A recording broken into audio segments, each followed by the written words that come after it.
قال الله تعالى في كلامه المجيد وفي فرقانه الحميد فقلت استغفروا ربكم إنه كان غفارا يرسل السماء عليكم مدرارا ويمددكم بأموال وبنين ويجعل لكم جنات ويجعل لكم أنهارا الله تعالى قرآن كريم মধ্যে সূরা নূহের মধ্যে আল্লাহ তাআলা ইস্তিগফারের বিশেষ কিছু ফজিলত উল্লেখ করেছেন।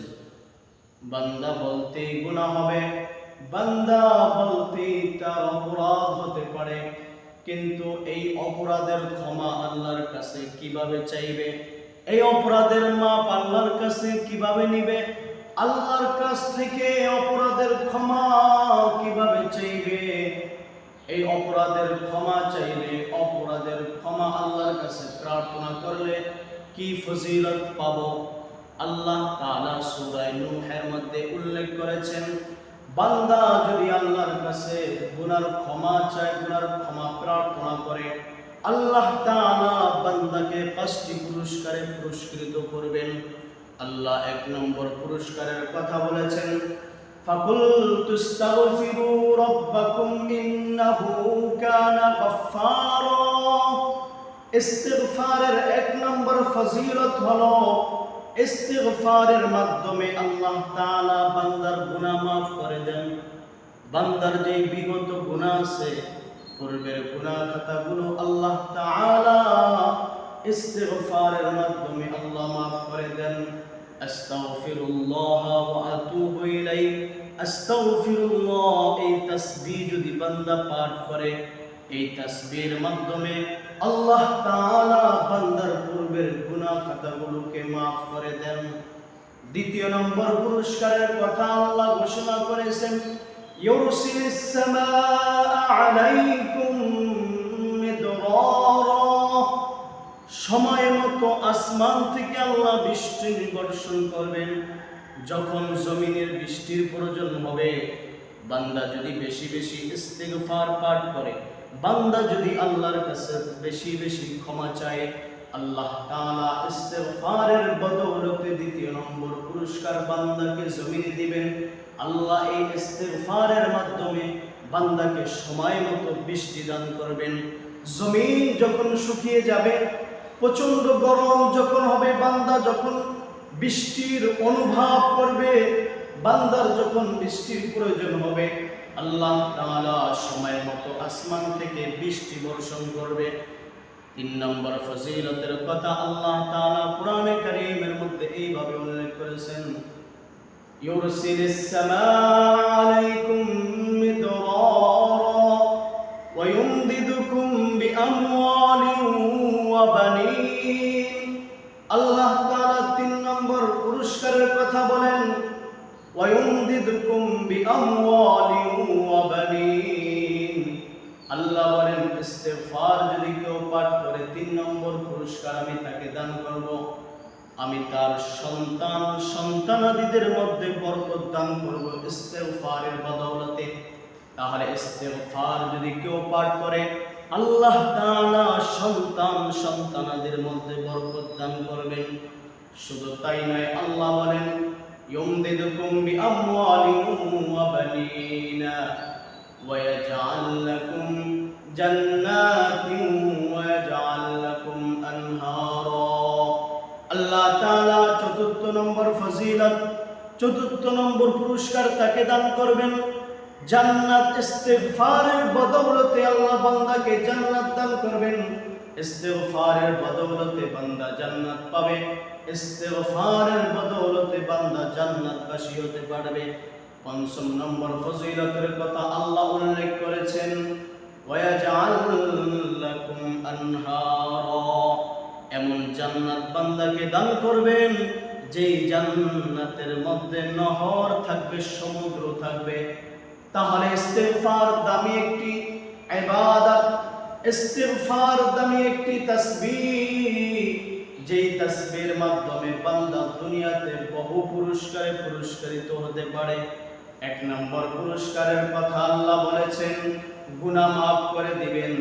দ্বিতীয় নম্বর পুরস্কারের কথা আল্লাহ বলেছেন, বান্দার ধন সম্পদের মধ্যে বরকত দান করবেন, সন্তান সন্তানাদিদের মধ্যে বরকত দান করবেন। ইস্তিগফারের বদৌলতে আল্লাহ জান্নাত দান করবেন। ইস্তিগফারের বদৌলতে এমন জান্নাত আল্লাহ দিবেন, যেই জান্নাতের মধ্যে নহর থাকবে, সমুদ্র থাকবে। গুনাহ যদি হয়ে যায় বান্দা, তুমি নৈরাশ হও না। গুনাহ যদি করে ফেলো তাহলে তুমি নৈরাশ হও না, বরং আল্লাহর কাছে ক্ষমা চাও, আল্লাহর কাছে গুনার ক্ষমা প্রার্থনা করো। আল্লাহ তাআলা সকল গুনাহ খাতাগুলোকে মাফ করে দিবেন। আমরা পৃথিবীতে আজকে কত গুনাহ করি, আমাদের গুনার কোনো শেষ নাই।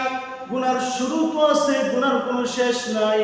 কিন্তু এত গুনাহ করার পরেও কোনো ইস্তিগফার, তাওবা, ক্ষমা আল্লাহর কাছে চাইতেছি না। অথচ পয়গম্বর, এমন জলিলুল কদর পয়গম্বর, রাহমাতাল লিল আলামিন, যেই পয়গম্বরের জীবনে কোনো গুনাহ নাই, যেই পয়গম্বর ছিলেন মাসুম, যেই পয়গম্বরের জীবনে একটা তীরের দানা পরিমাণ গুনাহ নাই, ওই পয়গম্বর প্রত্যেক দিন হাদিসে পাকের মধ্যে আছে, ওই পয়গম্বর প্রত্যেকটা দিন 70 বার ইস্তিগফার পাঠ করতেন। কুল্লা ইয়াউমিন 70 মাররা। পয়গম্বর রাসূলে আরবি মুহাম্মদুর রাসূলুল্লাহ প্রত্যেক দিন 70 বার আল্লাহর কাছে ক্ষমা চাইতেন। এই ক্ষমা চেয়ে উম্মতকে শিখিয়েছেন, এইভাবে গুনাহ হয়ে গেলে আল্লাহর কাছে ক্ষমা চাইতে হবে। এজন্য হাদিসের মধ্যেও ইস্তিগফারের কিছু ফজিলত আছে। পয়গম্বর হাদিসের মধ্যে ফজিলতগুলো এইভাবে উল্লেখ করেছেন, যদি কোনো ব্যক্তি মান জাআলাল্লাহু মিন কুল্লি মান লাজিমাল ইস্তিগফার জাআলাল্লাহু মিন কুল্লি যিকিন মাখরাজা ওয়া মিন কুল্লি হাম্মিন ফারজা ওয়া রাযাকাহু মিন হাইসু লা ইয়াহতাসিব। পয়গম্বর হাদিসের মধ্যে বলেন, যদি কেউ সর্বদা ইস্তিগফার পাঠ করতে থাকে, উঠতে বসতে হাঁটতে চলতে সর্বক্ষণ যদি সে ইস্তিগফার পড়ে, আল্লাহর কাছে যদি ক্ষমা চায়, পয়গম্বর বলেন আল্লাহ তাআলা মিন কুল্লি যিকিন মাখরাজা, প্রত্যেক সংকীর্ণকে আল্লাহ সহজ করে দিবেন, জটিলকে আল্লাহ আসান করে দিবেন। যেখানে বান্দায় জটিলতা অনুভব করবে, আল্লাহ তাআলা এই ইস্তিগফারের বদৌলতে বান্দার জন্য ওই জটিল কাজটা সহজ হয়ে যাবে। পয়গম্বর বলেন অমিন কুল্লি হাম্মিন ফারজা। ইস্তিগফারের দ্বিতীয় নম্বর ফজিলত হলো প্রত্যেক পেরেশানি থেকে আল্লাহ তাআলা তাকে মুক্তি দান করবেন। যত পেরেশানি হোক না কেন, বান্দা যত পেরেশান হোক না কেন, সকল পেরেশানি থেকে আল্লাহ তাআলা ইস্তিগফারের বদৌলতে বান্দাকে মাফ করবেন, সহজ করে দিবেন।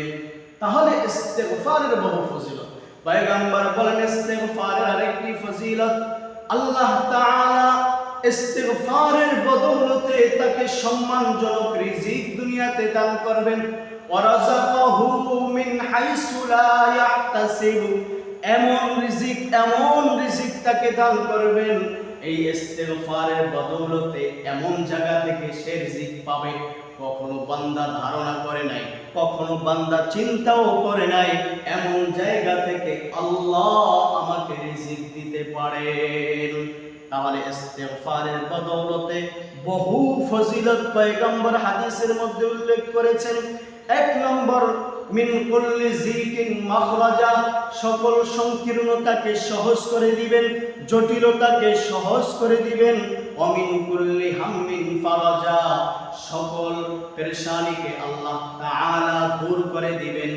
ওয়ারাযাকাহু মিন হাইসু লা ইয়াহতাসিব, এমন জায়গা থেকে বান্দাকে আল্লাহ তাআলা রিজিকের ব্যবস্থা করবেন, যেই জায়গা থেকে সে রিজিক পাবে যে এমনটা কখনো সে ধারণাই করে নাই।